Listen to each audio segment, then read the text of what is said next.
আসসালামু আলাইকুম, আমি আব্দুল্লাহ রাহিম। আজকের ভিডিওতে আমি আপনাদের দেখাবো পিক্সেল ল্যাবের যে টেক্সট টুলটা আছে ওটার কাজ, এবং ওই টুলের মধ্যে যতগুলো সাব টুল আছে সবগুলোর কাজ দেখাবো, ধরে ধরে আপনাদেরকে এক্সপ্লেন করব। আর আজকের ভিডিও হচ্ছে একটা এক্সপ্লেনেশন ভিডিও, এটাতে আপনাদেরকে সব কিছু সুন্দর করে বোঝানো হবে, আপনারা মনোযোগ দিয়ে দেখবেন। আর সবশেষে এই টেক্সট টুলটা ব্যবহার করে কীভাবে একটা সুন্দর ডিজাইন করা যায় সেটাও দেখাবো আপনাদেরকে। তো চলেন শুরু করা যায়। Welcome back again. হ্যাঁ, দেখতে পারতেছেন এখন আমি একটা টেক্সট অ্যাড করলাম।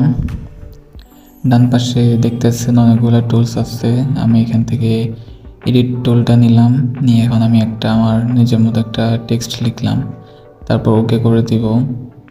আপনারাও নেবেন আপনাদের মতো, ছোটো থেকে একটা টেক্সট নেবেন প্রথমে কাজ শেখার জন্য। তারপর দেখেন এখানে কতগুলো টুল আছে, এখান থেকে আমি কপি টুলটা সিলেক্ট করব। ক্লিক করার পর দেখেন দুইটা টেক্সট চলে আসছে। আমি এখন একটা ডিলিট করে দিব, আমাদের কাজের জন্য আমরা একটাই রাখবো। তারপর দেখতে পাচ্ছেন এখানে একটা আছে ফন্ট আর একটা আছে ব্যাক, টু ফ্রন্ট আর একটা আছে টু ব্যাক। এগুলোর কাজ আমি প্র্যাকটিক্যালি আপনার দেখাইতেছি, ওয়েট করেন। এখান থেকে একটা শেপ নিব, আমি প্রথমে শেপের কালার দিলাম।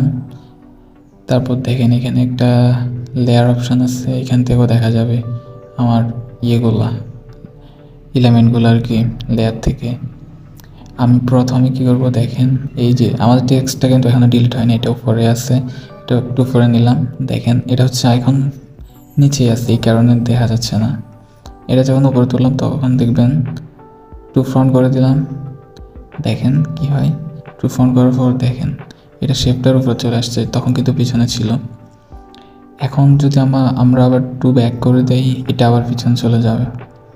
এই দুইটার কাজ হচ্ছে এটা, কোনো শেপের পিছনে পাঠানোর জন্য এই অপশানগুলো ব্যবহার করা যায়, আবার সামনে আনার জন্য এই অপশানগুলো ব্যবহার করা হয়। আমরা এখন শেপটা ডিলিট করে দিলাম, আমরা আমাদের বাকি অপশানগুলো দেখতেছি। এটা হচ্ছে পজিশন টুল, এটা দিয়ে আপনার টেক্সটের যে কোনো এলিমেন্টের পজিশন ঠিক করতে পারবেন, উপরে নিতে পারবেন, নিচে নিতে পারবেন, দুই পাশেই নিতে পারবেন। উপরে যে ইয়েটা আছে পিক্সেল বাড়ায়ও নিতে পারবেন আপনি। এই যে দেখুন পিক্সেল বাড়ানোর কারণে দ্রুত যাইতেছে, আবার দ্রুত নিচের দিকে নামবে। আমরা এখন পরের টুলসটা দেখব। আমাদের পরের টুলসটা হচ্ছে রিলেটিভ পজিশন। উপরে তিনটা অপশান, নিচে তিনটা অপশান। প্রথম অপশানটা ক্লিক করলে হচ্ছে একদম লেফটে যাবে আপনার লেখাটা, যে কোনো এলিমেন্ট আর কি। তারপরটা ক্লিক করলে হচ্ছে একদম মাঝ বরাবর থাকবে, তারপর হচ্ছে ডান পাশে যাবে। আবার নিচের প্রথমটা ক্লিক করলে যাবে একদম পরে, তারপর দ্বিতীয়টা ক্লিক করলে মাঝখানে, তারপরটা হচ্ছে নিচে। আর আপনি যদি লেখাগুলো একদম সেন্টারে রাখতে চান তাহলে প্রথম সারির মাঝখানেরটা আর দ্বিতীয় সারির মাঝখানেরটাতে ক্লিক করবেন, দেখবেন আপনার লেখাটা সেন্টারে চলে আসছে। আচ্ছা, আমাদের এখন টুলটা হচ্ছে সাইজ টুল, এটা দিয়ে আপনার টেক্সটটা রিসাইজ করতে পারবেন। প্লাস এখানে ক্লিক করলেও পারবে, আবার হাত দিয়ে ড্র্যাগ করলে এটা বড় হবে ছোট হবে, আপনি আপনার ইচ্ছা মতো বাড়িয়ে নিতে পারবেন, কমিয়ে নিতে পারবেন। আর তারপর আমাদের নেক্সট টুল হচ্ছে ফ্যাডিং টুল। উপরে আছে লেফট ফ্যাডিং আর একটা আছে রাইট ফ্যাডিং। প্লাস অপশানে ক্লিক করলে যত অপাসিটি বাড়াবেন তত সে লেফটে যাবে, তার এরিয়াটা বড় হবে। আবার রাইট ফ্যাডিং দিলে তার ডান পাশের ফ্যাডিংটা বড় হবে, আবার কমানো যাবে। এটা হচ্ছে ফ্যাডিং টুলের কাজ। তারপর আমাদের পরবর্তী টুল হচ্ছে কালার টুল। এখানে অনেকগুলো কালার আছে, আপনারা চাইলে আপনাদের ইচ্ছা মতো যে কোনো একটা কালার চয়েস করতে পারেন, যে কোনো একটা সলিড কালার। তারপর আছে একটা গ্রেডিয়েন্ট কালার, আপনারা চাইলে যে কোনো গ্রেডিয়েন্ট কালার নিতে পারবেন। এই যে দেখেন এখানে অনেকগুলো গ্রেডিয়েন্ট কালার আছে, এগুলো দেখে দেখে যে কোনো একটা নিতে পারবেন। তারপর যদি চান আপনারা নিজের কালার দিবেন, তারপর প্লাস আইকনে ক্লিক করে এইভাবে একটা কালার নিতে পারেন। যদি চান নিজেরা কোনো গ্রেডিয়েন্ট কালার তৈরি করতে পারেন, এইখানে এসে এই যে এইভাবে আমি দেখানো অনুযায়ী দেখেন কিভাবে করি, এইভাবে কালারগুলো নিতে পারবেন, একটা গ্রেডিয়েন্ট কালার তৈরি করতে পারবেন আপনারা।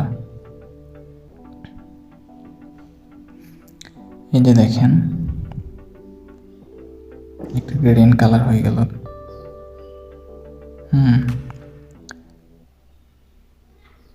দেখেন আপনারা যদি চান প্রতিটা লেটারের, প্রতিটা ওয়ার্ডের আপনার করতে পারবেন, কালার দিতে পারবেন আলাদা আলাদা। এই যে দেখেন এইভাবে কালার দেওয়া যাবে আলাদা আলাদা করে।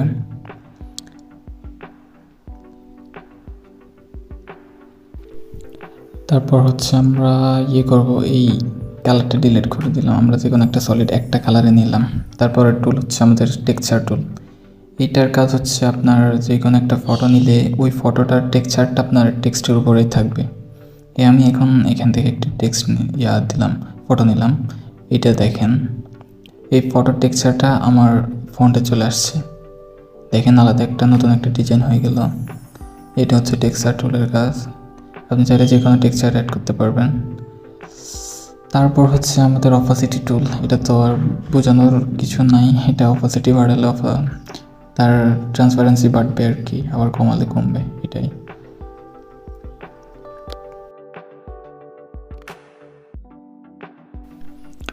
আমাদের পরবর্তী টুলটা হচ্ছে রোটেট টুল। এটার অপাসিটি বাড়ালে দেখবেন আপনাদের এটা ডান দিকে ঘুরবে, আবার কমালে বাম দিকে, এরকম রোটেট করা যাবে আপনাদের টেক্সটগুলো। এখন যেটা দেখতেছেন এটা হচ্ছে মাস্ক টুল। এটা দিয়ে আপনার, আচ্ছা এই জিনিসটা আমি আরও পরে বুঝাই আপনাদের। এই জিনিসটা আপনাদের ওই বিজিআর টুল বোঝানোর সময় এটা আবার আলাদা করে বোঝানো হবে। এই টুলটা আপাতত থাকুক, আমি আপনাদের অন্য টুল বোঝাই। তারপর আমাদের যে পরবর্তী টুলটা হচ্ছে সেটা হচ্ছে ফন্ট টুল। এইখানে দেখেন কতগুলো ফন্ট আছে, আপনি আপনার টেক্সটের ফন্টটা চেঞ্জ করতে পারবেন। এখানে দেখেন কত ফন্ট আছে, আবার আপনি আপনার নিজস্ব ফন্টগুলো অ্যাড করতে পারবেন। এখানে দেখেন আমি কতগুলো ফন্ট অ্যাড করে রাখছিলাম, এগুলো এখন যে কোনো আমি একটা সিলেক্ট করব। পরবর্তীতে আপনাদের কীভাবে ফন্ট অ্যাড করতে হয় এখানে ওটাও দেখাবো, আলাদা ভিডিও আসবে ইনশাল্লাহ। এই যে দেখেন। তারপর টুল হচ্ছে আমাদের স্টাইল টুল। এখান থেকে তিনটা অপশান আছে, একটা হচ্ছে বোল্ড, একটা হচ্ছে ইটালিক, আর একটা হচ্ছে আন্ডারলাইন। এই তিনটার উপর ক্লিক করলে যে কোনো রিয়াকশান হবে আর কি। আপনি বোল্ডের উপর ক্লিক করলে বোল্ড হবে, ইটালিকের উপর ক্লিক করলে ইটালিক হবে, আবার আন্ডারলাইন দিতে চাইলে আন্ডারলাইন হবে। এটি হচ্ছে আমাদের স্টাইল টুলের কাজ। আবার তারপর হচ্ছে আমাদের ব্লেন্ডিং টুল। দেখেন এটা কমাইলে একটু নিচের দিকে যায়, বাড়াইলে উপরের দিকে যায়, এইভাবে ব্লেন্ড হয় আপনার লেখাগুলা। আর এটা হচ্ছে ব্যাকগ্রাউন্ড টুল। ব্যাকগ্রাউন্ড যে কোনো একটা ব্যাকগ্রাউন্ড নিতে পারবেন, যে কোনো কালার দিতে পারবেন, গ্রেডিয়েন্ট কালারও দিতে পারবেন চাইলে।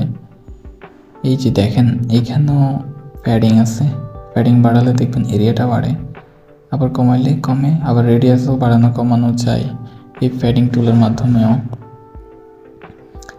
আমাদের নেক্সট টুল হচ্ছে অ্যালাইনমেন্ট টুল। এখানে ধরেন আমরা আপনার একটা প্র্যাকটিক্যালি উদাহরণ দিই। এই দেখেন আমি একটা টেক্সট লিখলাম, ওয়েলকাম টু মাই চ্যানেল লিখলাম, দেখেন চ্যানেল, তারপর ওকে দিলাম। দেখেন তারপর ফেডিং টুলের উপর যখন যাব আমরা, ফেডিং টুলের উপর ক্লিক করলাম, প্রথমটা ক্লিক করলে হচ্ছে আমাদের এটা প্রথম লেফটে থাকবে, তারপর মিডলে থাকবে, তারপর আবার রাইটে থাকবে। এখন আমরা মিডল করে দিলাম। দেখেন আমরা আমাদের আগের লেখাটা নিয়ে আসলাম। এখন হচ্ছে স্পেসিং করতে পারবেন আপনার লেটারের বা ওয়ার্ডের। যদি একাধিক ওয়ার্ড থাকে আপনারা ওয়ার্ডে এই এতে স্পেস বাড়াইতে পারবেন। আমার আপাতত ওয়ার্ড নাই, তাই আমি লেটারগুলো স্পেস করে দেখাইলাম।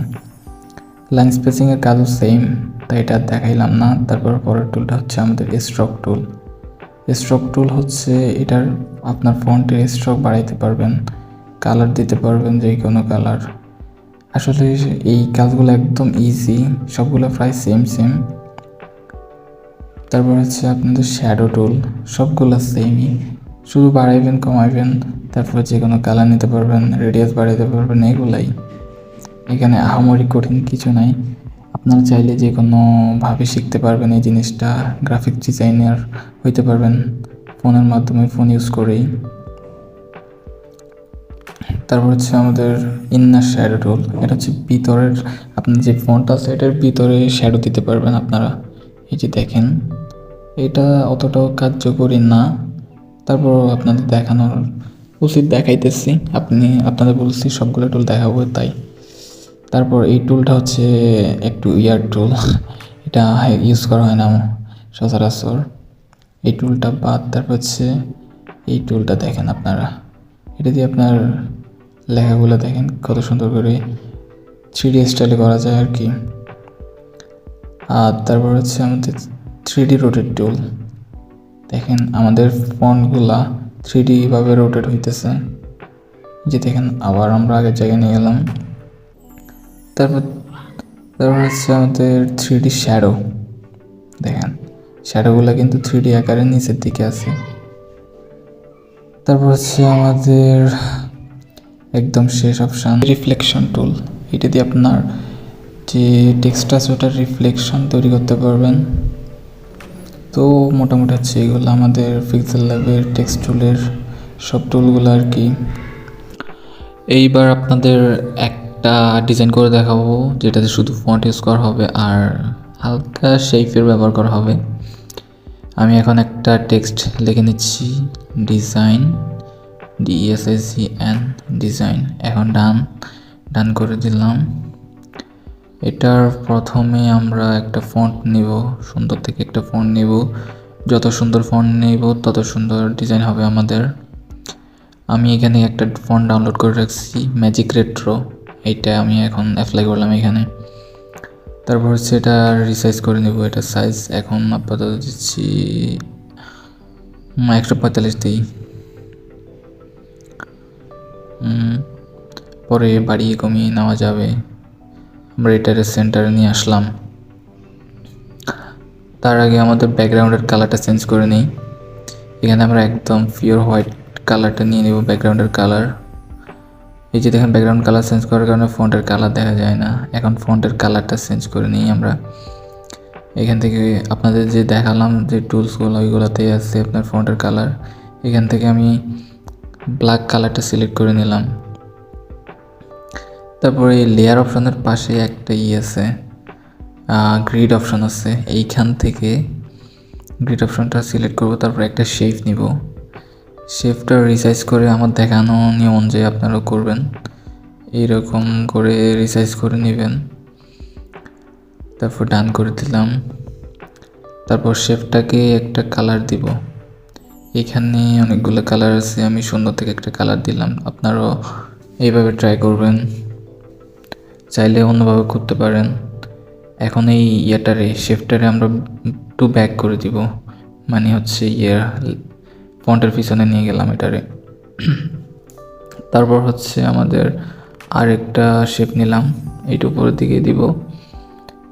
এটাও সেমভাবে আমরা সব কিছু ঠিকঠাক করার পর আমরা একটা কালার দিব এটারে।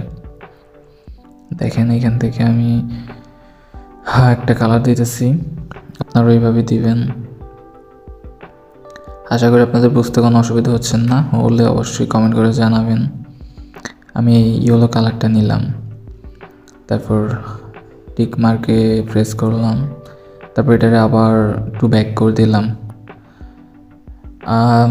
এটা একটু বড় হয়ে গেছে মেবি ফন্টটা, এটার সাইজটা একটু ছোট করা দরকার।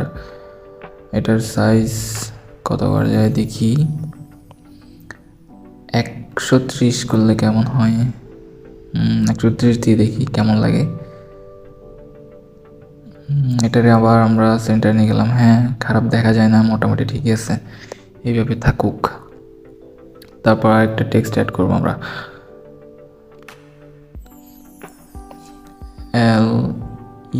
LEARNER, learner, design learner. হ্যাঁ এটারে এখন আমরা একটা ফন্ট দিব। প্রথমে এটা সাইজটা কমিয়ে নিই, 30 করে দিলাম। তারপর হচ্ছে এখানে একটা ফন্ট ইউজ করব, ফন্টটার নাম হচ্ছে লেজেন্ড। হ্যাঁ তারপর এটার স্পেসিং একটু বাড়িয়ে দিব, আনুমানিক 20 রাখলাম। তারপর দেখি কেমন দেখায় এখানে। এটারে এখানে নিয়ে আসলাম, তারপর একটু পজিশন ঠিক করে পজিশনে ক্লিক করে একটু ডানে নিয়ে যাব। আমার ওই পজিশনটা নষ্ট হয়ে গেছে, ওটা আবার ঠিক করে দিলাম, লক করে রাখলাম, সমস্যা নেই। আপনারা চাইলে ওই লেয়ার অপশন থেকে সব কিছু লক করে নিতে পারেন। ঠিক আছে, খারাপ না। এখন আরেকটা কাজ করা যায়, এখন শেপ নেব একটা, শেপটার রেডিয়াস কমিয়ে দিব, একদম যে রেডিয়াস 100% করে দিব, তারপর ঠিক করে দিব, তারপর এটা রিসাইজ করে নিয়ে একদম আনুমানিক 5 করা যায়। 5, হ্যাঁ ঠিক আছে, 5 দেখতে ভালো লাগবে। তারপর এটা পজিশন ইয়েতে যাব আর কি, যে টুলসটা আছে পজিশন টুলস, ওইটা দিয়ে একটু এদিকে অ্যালাইন করে দিলাম। তারপর আরেকটা শেপ নেব স্কোয়ার স্টাইলে।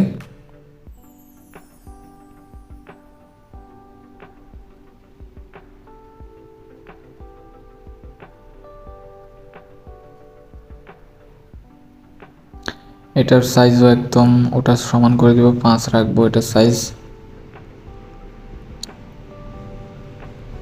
তারপর এটার হচ্ছে ওইটার মতো পজিশন করে দেব।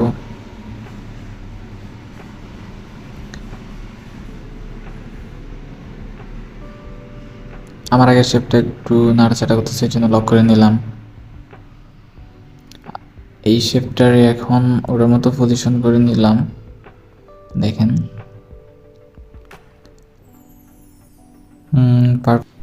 এখন ভালোই দেখাচ্ছে, দেখেন কত সহজে ফন্ট ইউজ করে শুধুমাত্র আর একটু শেপ ইউজ করে সুন্দর একটা ডিজাইন তৈরি করা গেল। এখন এটা আমরা সেভ করে নেব। তো আজকে এতটুকুই থাকুক, দেখা হবে নেক্সট কোনো টিউটোরিয়ালে। আমি চেষ্টা করব পিক্সেল ল্যাবে সবগুলো টুলস আপনাদেরকে দেখানোর জন্য, টিউটোরিয়াল আকারে আপনাদের কাছে আমি শেয়ার করবো ইনশাল্লাহ। তো সে পর্যন্ত ভালো থাকুন, আল্লাহ হাফেজ।